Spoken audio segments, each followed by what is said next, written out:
This book will help to bring your vision into clearer focus and to give more definition and shape to that mysterious cloud of witnesses. See Hebrews chapter 12, verse 1. Because despite the fact that angels and saints are the subject of many popular devotions, a number of misconceptions surround them. As for the angels, they have been appropriated by just about everyone, whether religious or not. Their images can be found in backyard gardens and on children's clothing nearly as often as they can be found in great cathedrals.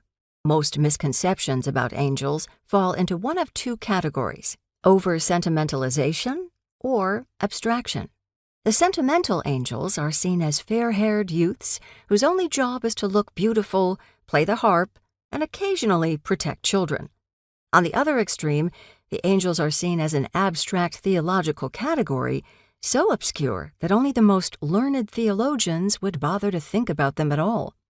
The scholastic theologians, after all, were accused by the Protestant reformers of being utterly pedantic because they supposedly asked questions such as how many angels can dance on the head of a pin.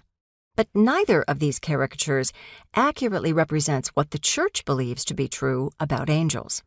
Angels are creatures made by God, just like human beings, and they are every bit as individual as we are.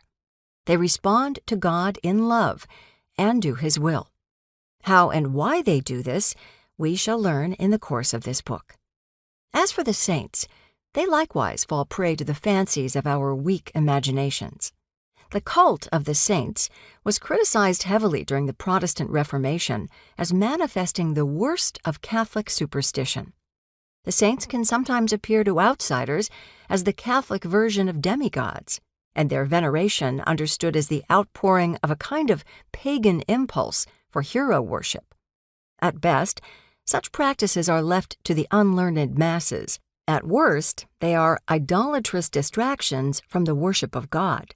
But for Catholics, saints populate our religious imagination. We name our churches and children after them, and we look to them for help. This book explores our Catholic practices and explains why the Church not only tolerates these devotions, but encourages them. The saints are not demigods, nor are they in competition with God. They are human beings like ourselves who have died in friendship with the Lord and now live with Him in heaven. They are our friends and fellow members of the body of Christ who simply happen to have died.